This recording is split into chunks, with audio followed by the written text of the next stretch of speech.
ठीक है बेटा, एक ओलंपियाड के लिए मैं आपको एक चीज लिखा रहा हूँ छोटी सी, ठीक है, फिर हम सर्कल स्टार्ट करते हैं। और वो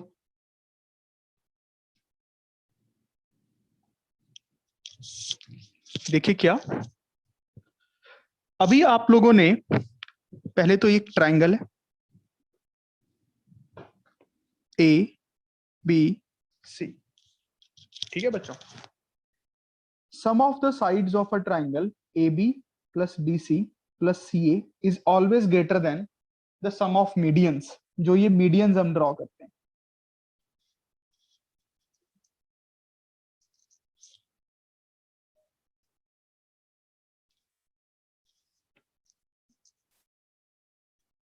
मतलब A D plus B E plus C F, सबसे पहला इंपॉर्टेंट पॉइंट ये, ठीक है। अगला जो इंपॉर्टेंट पॉइंट होता है, 3 times A B plus B C plus C A is less than 4 times A D plus B E plus C F. Inequality change हो जाती है, देख लो, ये बड़ी चीज थी, इसके साथ छोटा नंबर मल्टीप्लाई किया, छोटी चीज के साथ बड़ा नंबर मल्टीप्लाई किया, तो इनइक्वालिटी चेंज हो गई। और फिर आपने कल प्रूफ कर ही लिया, 3 टाइम्स स्क्वायर्स का sum A B square B C square C A square क्या होता है बच्चों, 4 टाइम्स मीडियंस की लेंथ का स्क्वायर। याद आ गया? ठीक है, इनको एक साथ ही लिखना अपने नोट्स में ट्राइंगल्स वाली जगह पे, क्योंकि एंड में आपने इसको प्रूफ तो कर लिया है। अब आप इसको तो बड़ा इजीली प्रूफ कर पाओगे, इसको तो आप बड़ा इजीली प्रूफ कर पाओगे कि A B plus B C plus C A is greater than A D plus B E plus C F. उसके बाद इस पे थोड़ा सा आपको सोचना पड़ेगा, शायद थोड़ा सा, बहुत लिटिल बिट, बहुत ही लिटिल बिट। ठीक है बच्चों, वैसे तो ये इसका स्टेप ही, आप थोड़ा ट्राई करना।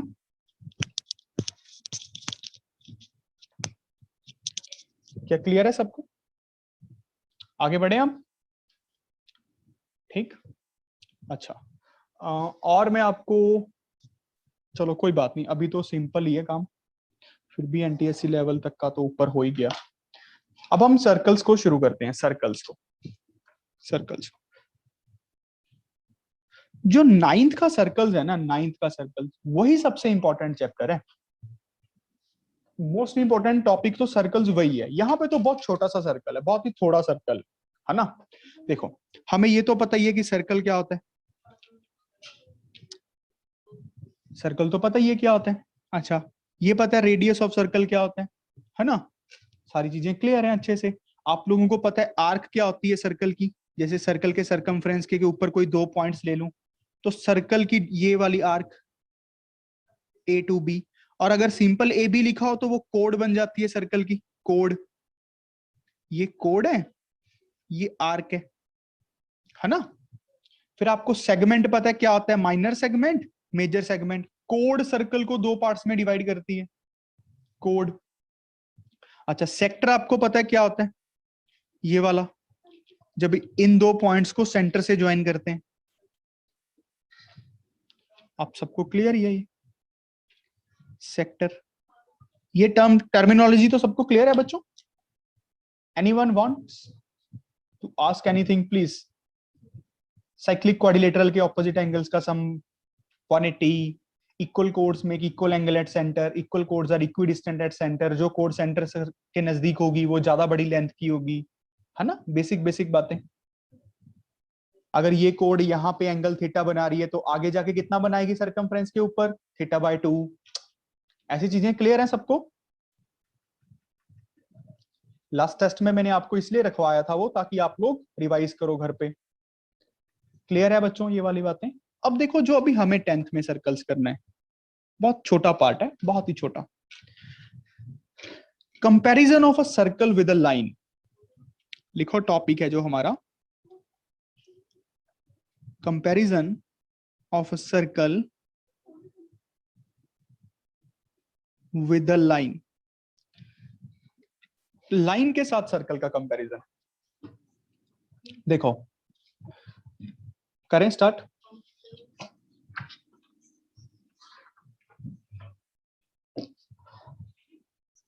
अब ध्यान से देखो बच्चों, एक सर्कल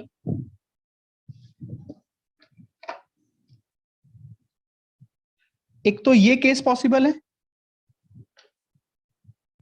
एक केस पॉसिबल है ये वाला, लाइन ऐसे हो सर्कल के साथ, एक केस पॉसिबल है ये वाला।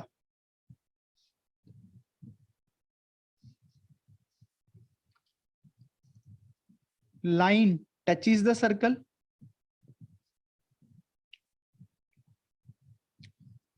Line intersect the circle at two distinct points, इसको लिख सकते हैं intersects the circle at only one point, इसको ऐसे भी तो लिख सकता हूं,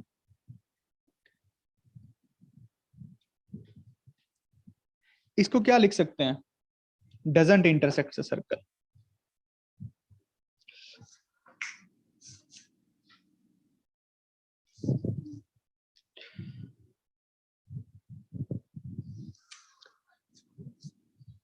doesn't intersect, देखो क्या बात समझ आया। अच्छा, अब जो ये वाली लाइन है ना बच्चों, मैंने ग्रीन पेन से बनाई, इसको बोलते हैं सीकेंट, इसको बोलते हैं secant of a circle. Secant of the circle एक ऐसी लाइन, मतलब सीकेंट ऑफ द सर्कल का मतलब क्या होता है, एक ऐसी लाइन जो सर्कल को दो पॉइंट्स पे काटती है, सर्कल को दो डिस्टिंक्ट पॉइंट्स पे काटती है। ये देखो ये वाले दो, समझ रहे हो ना। अब जो मैंने रेड पेन से बनाई है इसको बोलते हैं टेंजेंट ऑफ अ सर्कल, इसकी डेफिनेशन होती है टेंजेंट की, एक ऐसी लाइन जो सर्कल के साथ इंटरसेक्ट करती है at only one point, only one point ये, और इस पॉइंट को बच्चों बोलते हैं point of contact, point of contact. और यहां पे कॉन्टेक्ट पॉइंट्स दो होते हैं, यहां पे एक ही कॉन्टेक्ट पॉइंट होता है, और मेनली हमें इस चैप्टर में जो पढ़ना है वो यही पढ़ना है, इसी को पढ़ना है, टेंजेंट। हमारे चैप्टर का नेम भी यही है, tangent to circles.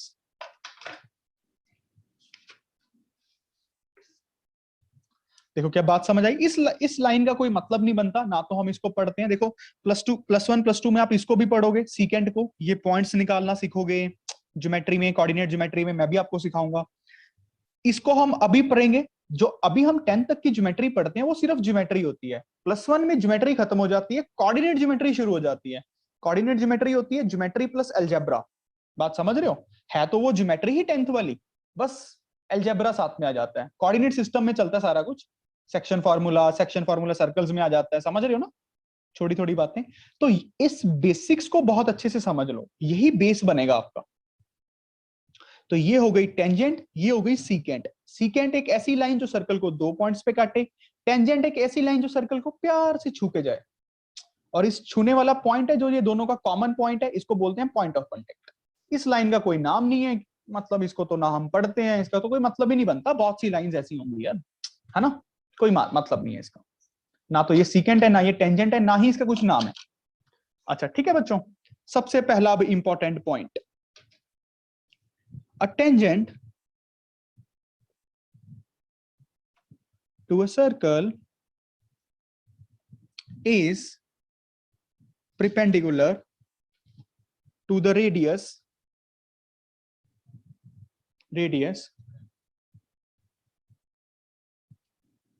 through the point of contact, through the point of contact। सबसे मोस्ट इंपॉर्टेंट पॉइंट, सोच के देखो पहले खुद से, 1 मिनट दे रहा हूं, खुद से सोच के देखो। एक सर्कल ड्रॉ करो, टेंजेंट ड्रॉ करो एक पॉइंट पे, उस पॉइंट को सेंटर से ज्वाइन करो तो रेडियस बनेगा। क्या देखो रेडियस और टेंजेंट के बीच में 90 डिग्री का एंगल होगा क्या, नहीं होगा, जस्ट सोचने को कह रहा हूं, प्रूफ तो इसका कुछ है ही नहीं, सिर्फ ऑब्जर्वेशन है।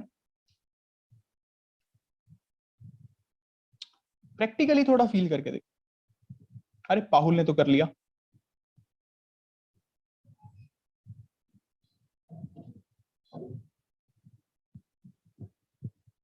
बड़े हो गए ना तुम सारे, कईयों के तो मूछें आ रही हैं, क्रिश के मूछें आने लगी, विनस के भी बाल बड़े हो रहे हैं,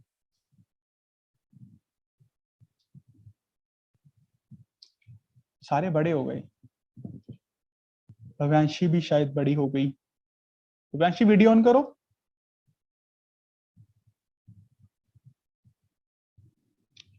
हाँ, जब मैंने इसको 8th में देखा था तो बिल्कुल छोटी सी थी। सारे बड़े हो गए, वेरी गुड। और एक दिन बड़े होके भूल ही जाएंगे क्या चला था। नियम परी। चलो वीडियो ऑन करके रखा करो यार, मन लगा रहता है ना। अब जैसे मैं पाहुल को देख के पढ़ाता रहता हूँ, ये सिर हिलाती रहती है, मुझे लगता है किसी को समझ आ रहा है, आ रहा है, आ रहा है, आ रहा है, आ रहा है ना। देखो क्या ये सबने थोड़ा थोड़ा फील करने की कोशिश की होगी? नहीं हुआ तो कोई बात नहीं, हम फील करते हैं। मान लेते हैं ये एक सर्कल है ना। मान लेते हैं यहाँ पे कोई टेंजेंट ड्रॉ करते हैं।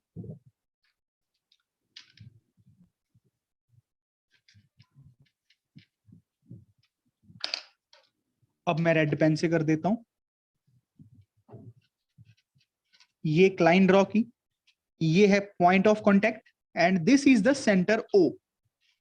ठीक है, ये है पॉइंट ऑफ कांटेक्ट सी।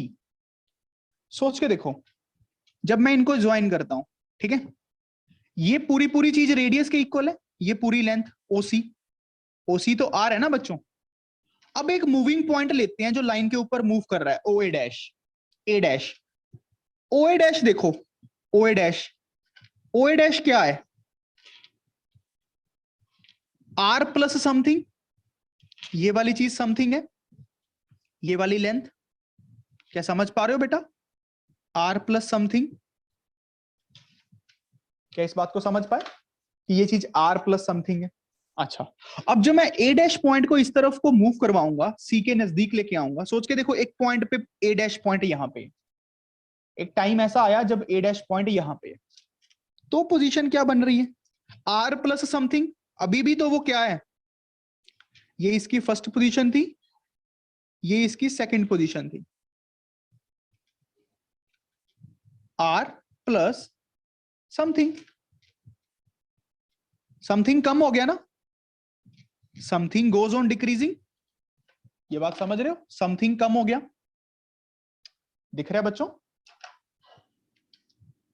अब जब बिल्कुल इसके ऊपर आ जाएगा, बिल्कुल, जब बिल्कुल, तो उस पोजीशन को मानो थर्ड, तो वो ओसी के ही इक्वली होगा, वो आर के इक्वली हो जाएगा। ये बात समझ रहे हो? अब जब इस तरफ को निकल जाएगा, अब ध्यान से देखो, फोर्थ पोजीशन पे आएगा, ये उसकी थर्ड पोजीशन। जब फोर्थ पोजीशन पे आएगा तो ओ ए डैश 4, ये क्या बनेगा? R plus something, R plus something. अब समथिंग थोड़ा बड़ा हो गया, अब जब यहां पे आएगा फिफ्थ पोजीशन पे, तब क्या बनेगा? O A dash 5, R plus something. Something और बड़ा हो गया, देख पा रहे हो? समथिंग और बड़ा हो गया, जो ये लेंथ है। अब बच्चों ध्यान से देखो, जब हम यहां पे थे तो आर प्लस समथिंग था, ऐसे को आ रहे हैं तो वो लेंथ डिक्रीज कर रही है, ये वाली लेंथ डिक्रीज करती करती आर हुई, फिर वो फिर से बढ़ रही है, तो कहीं पे यहां पे बिल्कुल आर के इक्वल हुई। समझ रहे हो ना? ये शॉर्टेस्ट डिस्टेंस हुआ ना, ये वाला ओसी इज अ शॉर्टेस्ट डिस्टेंस। एक पॉइंट का एक लाइन से शॉर्टेस्ट डिस्टेंस हमेशा कौन सा डिस्टेंस होता है? परपेंडिकुलर। परपेंडिकुलर डिस्टेंस होता है, तो ऑब्वियसली ओसी वाला परपेंडिकुलर होगा। समझ रहे हो? मैंने ये प्रूफ कर दिया कि ओसी इज द शॉर्टेस्ट डिस्टेंस, मतलब ओ पॉइंट का इस लाइन से, इस टेंजेंट से जो शॉर्टेस्ट डिस्टेंस है वो रेडियस है। तो मतलब ऑब्वियसली सी बात है, जो ये ओसी रेडियस है वो परपेंडिकुलर होगी टेंजेंट के एट पॉइंट सी। ये बात समझ आया कि नहीं? ये बात समझ आया कि नहीं बच्चों? Yes sir. Very good. देखो मैंने आपको क्या प्रूफ कर दिया कि ओसी is the shortest distance of point O from a line, bracket में लिख लो tangent. So OC must perpendicular to tangent at C। बात समझ आ गया सबको? स्कूल में तो आप लिख ही लोगे। बताओ समझ आया? स्कूल में पॉइंट्स मार्क कर करके ऐसे लिख देना इंग्लिश में, क्या ही फर्क पड़ता है। बताओ बच्चों समझ आ गया? Yes sir. Yes sir. Very good. अगली important property, second one, a line drawn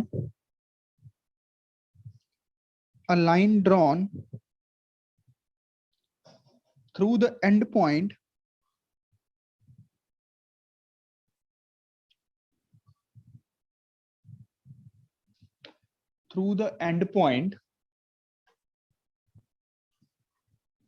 of a radius and perpendicular to it is a tangent to circle. Is tangent to circle. पहले सोच के देखो कैसा होगा। डेफिनेशन सोचो टेंजेंट की क्या होती है। टेंजेंट सर्कल की एक ऐसी लाइन होती है जो सर्कल को एक पॉइंट पे छू के जाती है, मतलब सर्कल और उस टेंजेंट का एक ही पॉइंट कॉमन होता है, एक ही पॉइंट।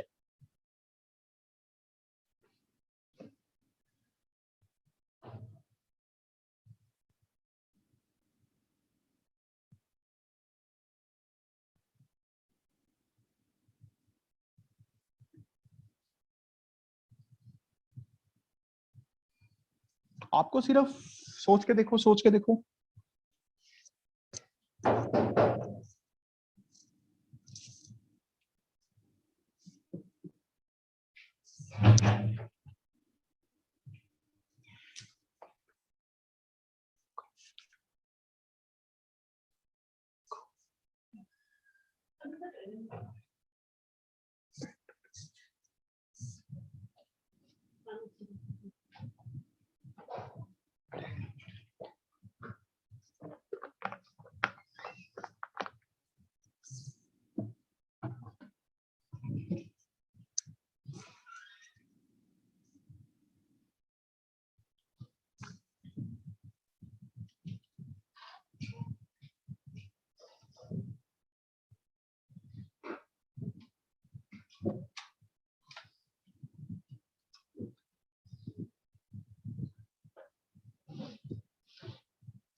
नहीं हुआ बेटा? देखो एक सर्कल है, ध्यान से समझने वाली बात है। यहां पे सेंटर है O, a line drawn through the end point of a radius. मान लेते हैं ये रेडियस है, ठीक है। यहां से हमने एक लाइन ड्रॉ की, यहां से हमने एक लाइन ड्रॉ की। अब लाइन तो एक पॉइंट से बहुत सी लाइंस ड्रॉ कर सकते थे, बट हमने एक ऐसी की जो प्रिपेंडिकुलर है रेडियस के। अब हमें प्रूफ करनी है कि ये लाइन क्या होगी, टेंजेंट होगी इस पॉइंट पे, सर्कल के ऊपर। ये लाइन टेंजेंट होगी इस सर्कल की इस पॉइंट के ऊपर। कैसे प्रूफ करेंगे? देखो कैसे प्रूफ करेंगे, ध्यान से देखो। अगर टेंजेंट है, अगर ये लाइन टेंजेंट है, तो मुझे क्या प्रूफ करना है कि जो ये लाइन है सर्कल के साथ किसी और पॉइंट पे इंटरसेक्ट नहीं हो रही है। यही प्रूफ करना है ना कि ये लाइन सर्कल के साथ किसी इस पॉइंट के अलावा कहीं और इंटरसेक्ट नहीं कर रही है। Is this clear what I have to proof? Is this clear बच्चों कि हमें प्रूफ क्या करना है? अच्छा अब देख लेते हैं। मान लेते हैं यहां पे कोई भी आर्बिट्रेरी पॉइंट है ए डैश, ठीक है। इस दोनों को ज्वाइन करते हैं। ये तो पॉइंट सी है हमारा, जहां पे हमने टेंजेंट ड्रॉ की है। अब आप सोच के देखिए, क्या ओ ए डैश बड़ा नहीं होगा ओसी से? मतलब hypotenuse is always longest side. बात समझ रहे हो ना? मतलब सी पॉइंट के अलावा आप कोई भी पॉइंट जब लाइन पे लोगे वो हमेशा बड़ा ही तो होगा। हाइपोटेन्यूज इज ऑलवेज ग्रेटर, चाहे आप इस साइड ले लो चाहे आप उस साइड ले लो पॉइंट को। बात समझ रहे हो बच्चों? मतलब हर वो पॉइंट लाइन के बाहर, मतलब सर्कल से बाहर होगा, लाइन के ऊपर, मतलब सर्कल और लाइन इंटरसेक्ट नहीं कर पाएंगे किसी भी पॉइंट पे सी के अलावा। बात समझ रहे हो ना? तो हम इसको कैसे लिखेंगे? does every point on line other than C lies outside the circle? नहीं बात समझे? lies outside the circle. So condition proved. Condition क्या प्रूफ हो गई? कि अगर हम रेडियस के एंड पॉइंट से एक परपेंडिकुलर लाइन ड्रॉ करते हैं रेडियस के, तो वो लाइन ऑटोमेटिकली उस पॉइंट पे टेंजेंट बन जाती है। कन्वर्स है एक तरह से, समझे कि नहीं? कन्वर्स ही है बच्चों। अगला इंपॉर्टेंट पॉइंट। अच्छा, अब आप एक बात बताओ बच्चों, एक सर्कल है, ठीक है, एक सर्कल, यहां पे है सेंटर ओ डैश, यहां पे है सेंटर ओ डैश। इस एक्सटर्नल पॉइंट से मैं कितनी टेंजेंट्स ड्रॉ कर सकता हूं सर्कल के ऊपर? इनफाइनाइट, है ना सिद्धार्थ? सर 2। सर 2। ऐसे कैसे 2? इनफाइनाइट होती है। क्या कहती हो पाउल? 2 होती हैं। सुहानी?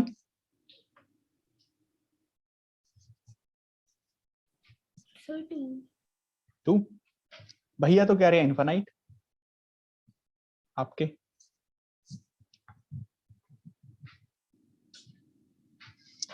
देखो बेटा, हम 2 टेंजेंट्स ही ड्रॉ कर पाएंगे ना, इनफाइनाइट का तो मतलब बनता ही नहीं।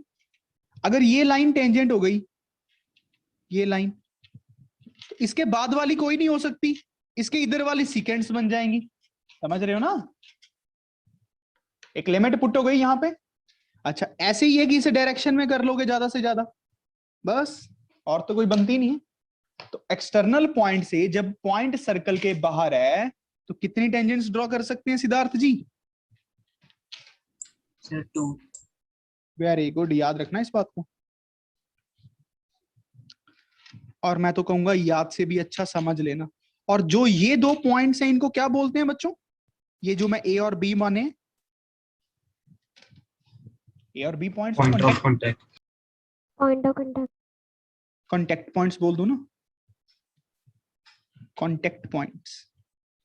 अच्छा, और ये ए बी क्या बन जाएगी? ए टू बी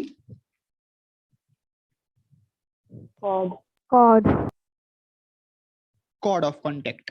ठीक है, सिंपल सा नाम है। इस पॉइंट को क्या नाम दे? पी दे दे। जनरली बुक्स में पी लिखा होता है। अच्छा, आप ये तो समझ ही पा रहे हो ना कि ये एंगल 90 के होंगे।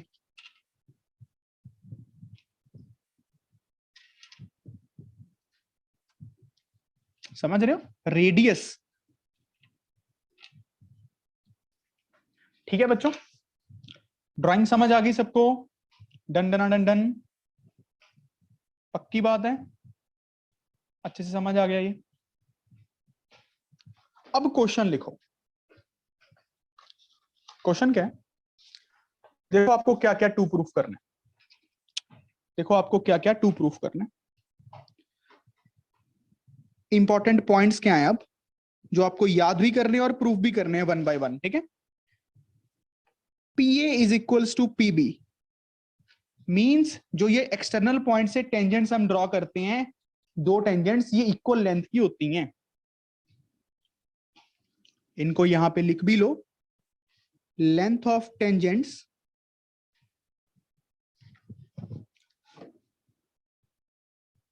drawn from external point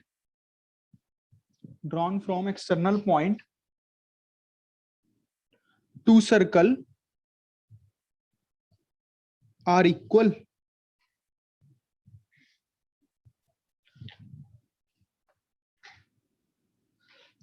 फिर अगला angle APO dash is equals to angle BPO dash and angle AO dash P is equals to angle BO dash P. अब इसकी भी इंग्लिश लिख लो.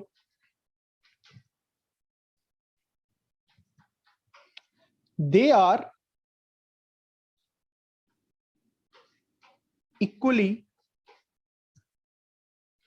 inclined to the segment joining the center to that point. मेरे हिसाब से ये पहले वाला है, ये वाली चीज, ठीक है. इसके लिए मैं लिख रहा हूं ये वाली. अच्छे से notes banana. They substance equal angle at centre. Equal angle at centre. अगला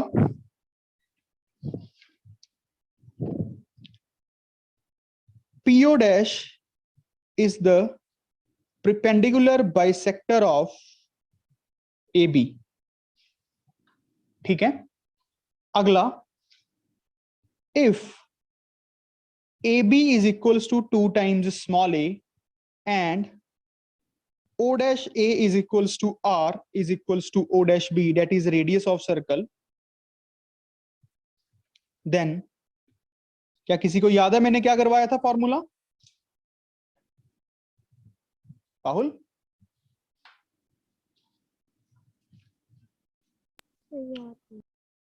वेरी शेम होनी चाहिए आप लोगों को. और याद करो, मैंने इंपॉर्टेंट भी लिखा था. फिर लिख देता हूं. कभी भी ज्यादा बार समझ के कुछ नहीं होता. एक बार समझो, अच्छे से समझो, और नोट्स को रिवाइज करते रहो हर रोज. रिवीजन इज द की.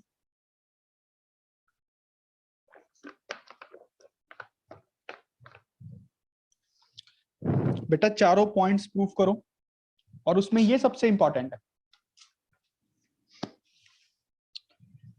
टेंजेंट की लेंथ निकालनी हो, अगर हमें कोड ऑफ कांटेक्ट की पूरी लेंथ दी हो, कोड ऑफ कांटेक्ट की आधी लेंथ इनटू रेडियस, और ये मैं नोटेशंस लिख देता हूं.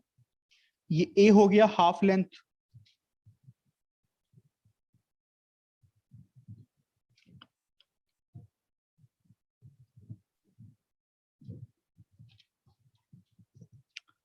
अपने नोट्स प्लीज अच्छे बनाइएगा. ये एनटीएससी के लिए बहुत काम में आने वाला है आपके, एंड ओलंपियाड्स के लिए.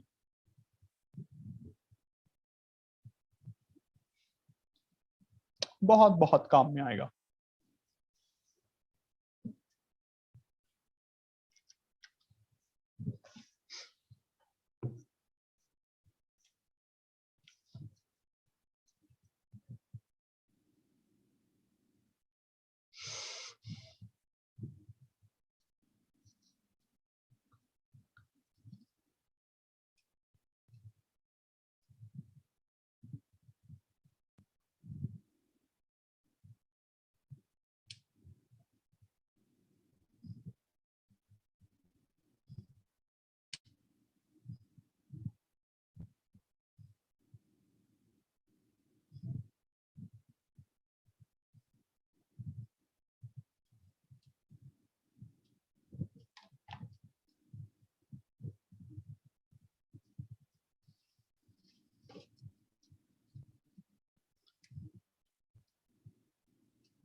चलो बच्चों, कम ऑन।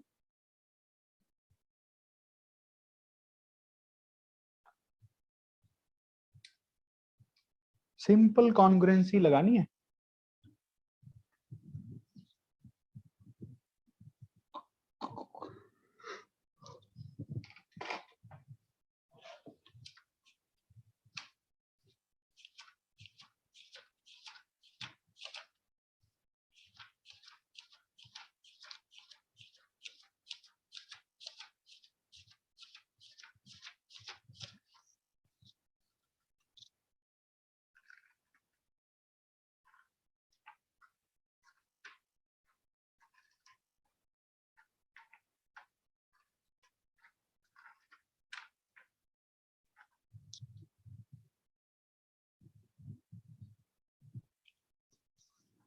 करो करो करो, शाबाश, हो जाना चाहिए था अब तक तो।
राहुल, हो जाना चाहिए था बेटा।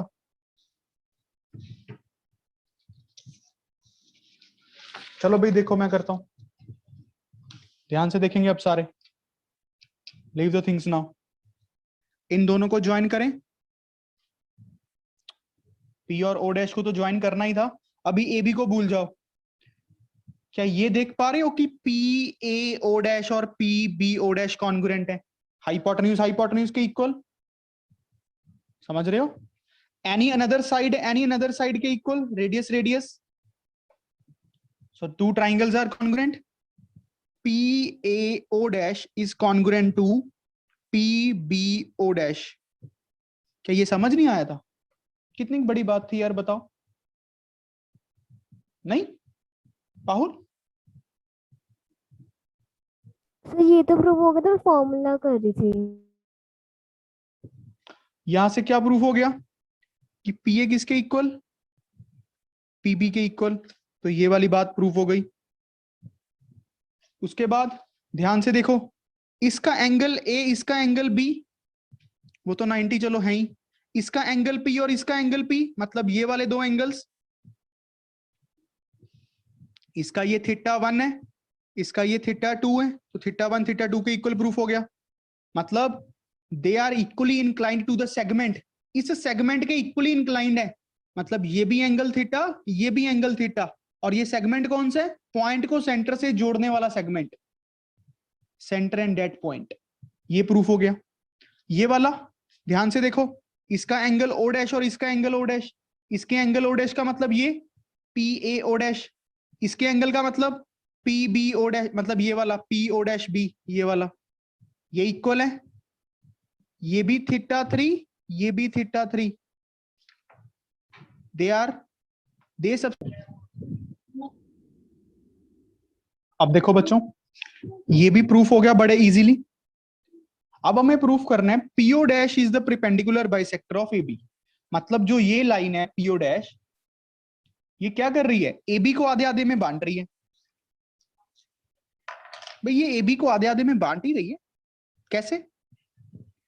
देखना, अभी ये टुकड़ा इस टुकड़े के इक्वल हम प्रूफ कर चुके हैं, पी ए पी बी के इक्वल। इसको पॉइंट को डी मान लेता हूं। मुझे क्या प्रूफ करना है एक्चुअल में? मुझे ये प्रूफ करना है कि P D is perpendicular to A B and A D is equal to D B. क्या ये बात समझ रहे हो? P D is perpendicular to A B and A D is equal to D B. मैं यही प्रूफ करना चाहता हूं। अगर P O dash A B line को डी पॉइंट पे इंटरसेक्ट कर रही है, तो मैं ये प्रूव कर दूं P D is perpendicular to A B and D B is equal to D A. तो प्रिपेंडिकुलर बाइसेक्टर ही हो गया, जो प्रिपेंडिकुलर भी है और लाइन को आधे आधे में भी बांट रही है। तो ऑब्वियसली सी बात है बच्चों, ये जो दो ट्राइंगल्स हैं क्या कॉन्ग्रुएंट दिख नहीं रही आप लोगों को? अरे यार ये दिख जानी चाहिए थी सुहानी, ये दो ट्राइंगल। तो फिर PAD is congruent to PBD by SAS। Criteria भी कौन सा लगा? SAS, बीच वाला एंगल, ये साइड कॉमन, ये इसके इक्वल। समझिए ध्यान से, ये मैंने, देखो ध्यान से, PAD is PBD SAS। अच्छा अब यहां से देखो ध्यान से, क्या प्रूफ हो गया? एंगल डी और एंगल डी इक्वल है। ये पूरा 180 था तो ये 90-90 आ गया। बात समझ रहे हो बच्चों? अच्छे बच्चे हो यार, ये बातें तो समझ गए होगे कि ये 90-90 आ गया। अच्छा और यहां से और क्या प्रूफ हो गया? AD is equals to BD, AD is equals to BD। समझ गए कि नहीं? इतना तो सबका हो जाना चाहिए था। बताओ ये यहां तक किसका नहीं हुआ था? ईमानदारी से बताओ, बताओ, कोई इसमें बुरी बात नहीं, अगर आपको ईमानदार होना चाहिए। किसका नहीं हुआ था यहां तक? सुहानी, हो गया था। यहां तक हो गया था, वेरी गुड। अच्छा अब ये वाली बात है, अब ये इसको कैसे प्रूव करेंगे? Let's see. बड़ा सिंपल सा काम था। आज के बाद याद रखना, ये ADO ट्राइंगल को अलग बना रहा हूं बच्चों। अपनी अपनी ड्राइंग में देखो, ADO डैश, इसको मैंने मार्क किया हुआ है θ3, दिस इज एंगल 90। देखो ये 90 आ गया था, ठीक। और मैं एक ट्राइंगल ले रहा हूं,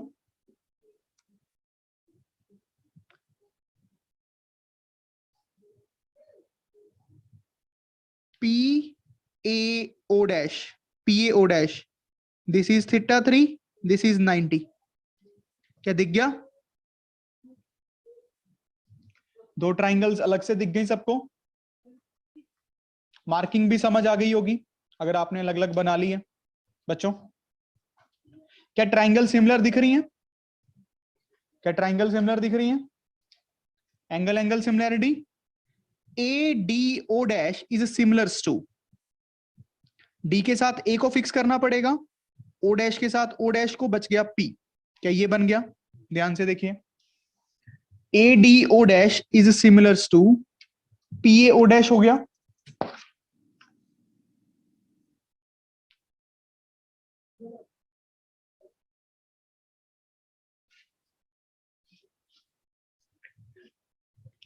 ratio of corresponding sides proportional, वो भी मुझसे ही लगवाओगे। AD by PA is equals to DO dash by AO dash is equals to AO dash by PO dash। देखो क्या समझ आया? अच्छा अब आप ध्यान से देखिए बच्चों, देखते हैं हमारे काम की चीजें हमें क्या कुछ पता है। AD की लेंथ तो हमें पता ही है क्या है, ये 2A अगर पूरी है AB तो AD तो आधी होगी ना A। PA की लेंथ में निकालना चाहता हूं X, OD डैश मतलब DO डैश, ये क्या बनेगा? आर, ये पाइथागोरस दिख रही है अब इस ट्राइंगल में, R² माइनस A² का अंडर रूट। AO डैश कितना है मेरे पास? R। बन गई बात इन दोनों से। क्या बात समझ पा रहे हो कि नहीं सारे बच्चे? तो x की वैल्यू देखो ध्यान से क्या आई, A into R by under root of R² minus A²। Very important thing, इसको तो जितनी बार लिख के देख लो तो कम है, होता नहीं है ये जल्दी जल्दी प्रूफ, क्योंकि ट्राइंगल सिमिलर हम सोचते ही नहीं है।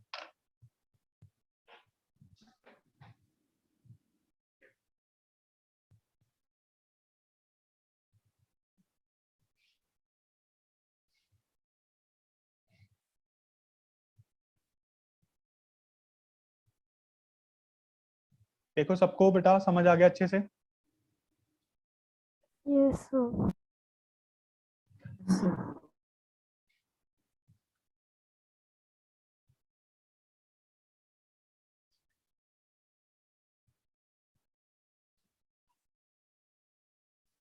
ठीक है, आगे बढ़े। इंपॉर्टेंट पॉइंट नंबर कौन सा है? Excuse me sir. हाँ जी, हाँ जी, बोलिए। सर पिछले में सर दो ट्राइंगल्स कॉन्ग्रुएंट नहीं होनी चाहिए थी, क्योंकि वो दोनों की साइड्स रेडियस के बराबर थी, तो angle sides.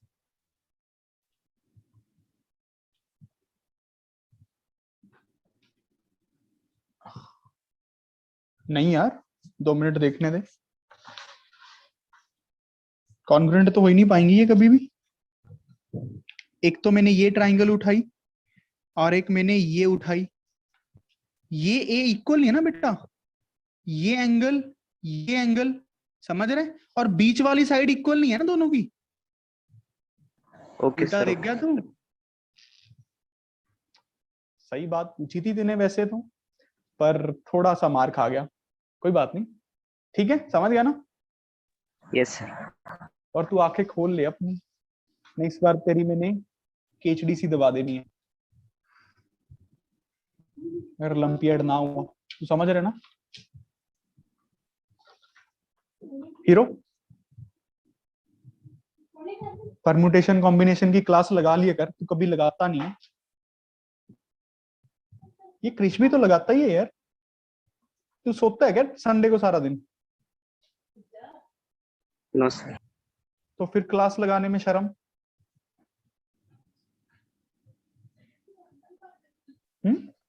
Sir last time लगाई थी, बट ये वाली लगा नहीं पाए, out of station. Oh my God, कितनी इंपॉर्टेंट मीटिंग करके आया है अंबानी के साथ। पटियाला में मेट्रो आ रही है भाई। इंपॉर्टेंट पॉइंट नंबर कौन सा है? चेक करना नंबरिंग। फोर्थ। देखो, ट्रांसवर्स कॉमन टेंजेंट। सबसे पहले लिखो कॉमन टेंजेंट, छोड़ो कॉमन टेंजेंट, देखो क्या होती है कॉमन टेंजेंट। अच्छा, टेंजेंट जब कॉमन है तो भाई 2 सर्कल तो चाहिए कम से कम, तभी तो कॉमन की बात करेंगे, है ना? भाई कॉमन के लिए 2 चीजें चाहिए, तभी तो कॉमन की बात होगी। अच्छा, कितनी कॉमन टेंजेंट्स ड्रॉ कर सकते हैं इस केस में, बता सकते हो?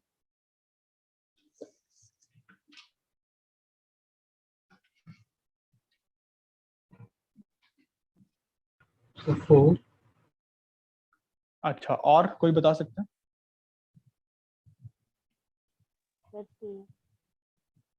कौन बोला ये 2? प्यारा सा 2 sir. Miss Venus. So oh 4. My god, 4. Very good Venus, तुम पढ़ लो।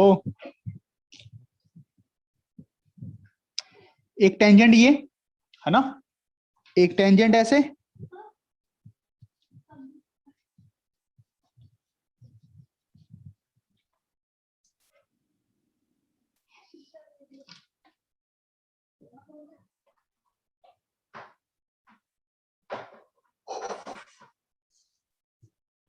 एक और कौन सी, ये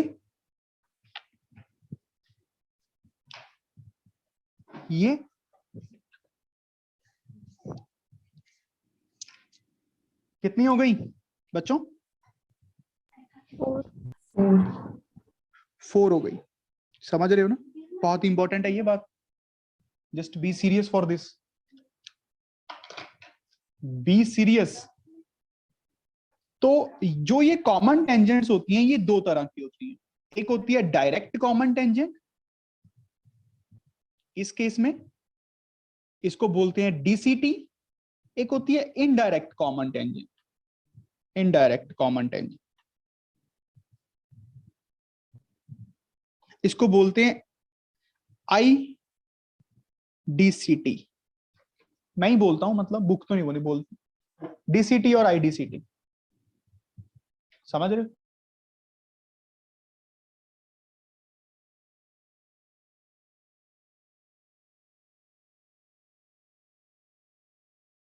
होता है, क्या लगता है तुम्हें?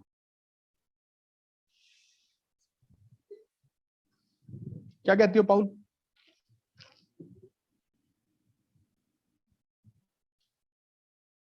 देखने में क्या लग रहा है? सुना नहीं बेटा, आपने क्या बोला?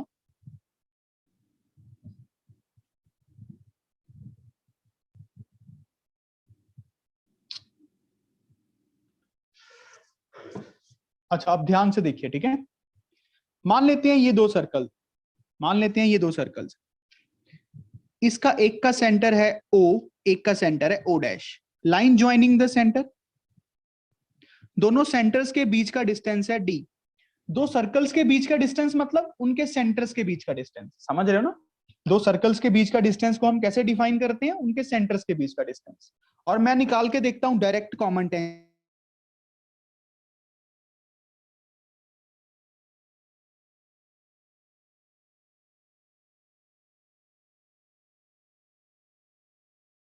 ये एंगल 90 होगा, ये पॉइंट ए है, ये पॉइंट बी है, पॉइंट ऑफ कॉन्टेक्ट।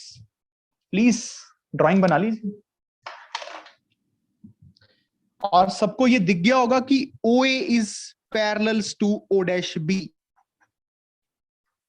अगर नहीं दिखा तो प्रूफ समझने नहीं आने वाला। देखो बात समझ आ गया ये? अच्छा, अब यहां से ध्यान से देखना बच्चों, मैं लिखूंगा नहीं ज्यादा। एक पैरेलल लाइन ड्रॉ कर रहा हूं ओ डैश ओ के बी पॉइंट से,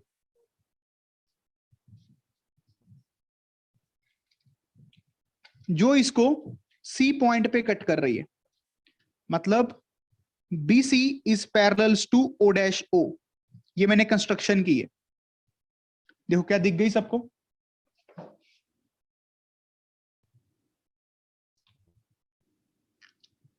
सबको दिख गया बेटा? ये बीच वाली फिगर क्या दिख रही है आप सबको? पैरेललोग्राम दिख गई? अगर ये वाले सर्कल का रेडियस था स्मॉल आर और ये वाले सर्कल का रेडियस था कैपिटल आर, और तो ये भी स्मॉल आर बन गया, इतना टुकड़ा ओसी। तो ये लेंथ क्या बन गई? ये वाली capital R minus small R. और जो ये लेंथ है वो क्या बन गई? पैरेललोग्राम के ऑपोजिट साइड्स इक्वल, डी के इक्वल। और जो मैं ये लेंथ निकालनी है,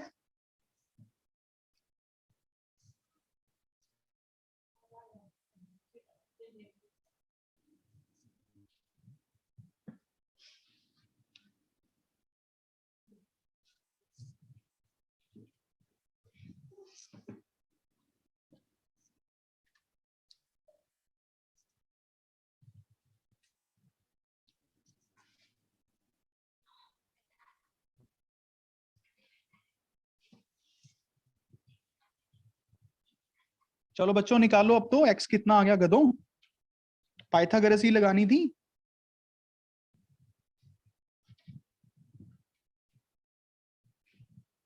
कि ये बन गया कि नहीं? D square minus capital R minus small R का स्क्वायर। इसको रट्टा मार लेना अच्छे से। डायरेक्ट कॉमन टेंजेंट की लेंथ ये होती है।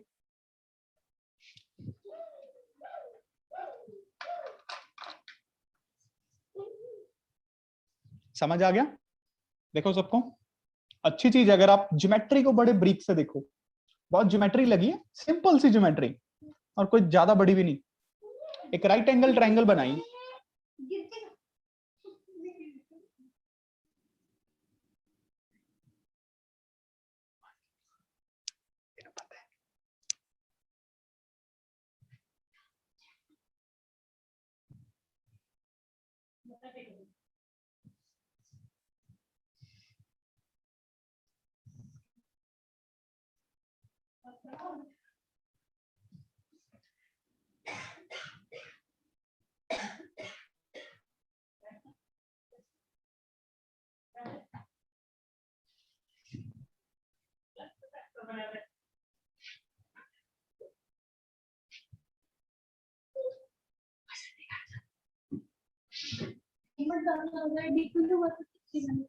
देखो बेटा, क्लियर हो गया?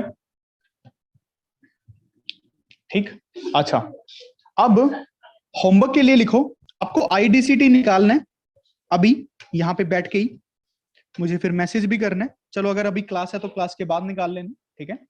क्लास की टाइमिंग थोड़ी चेंज हुई है।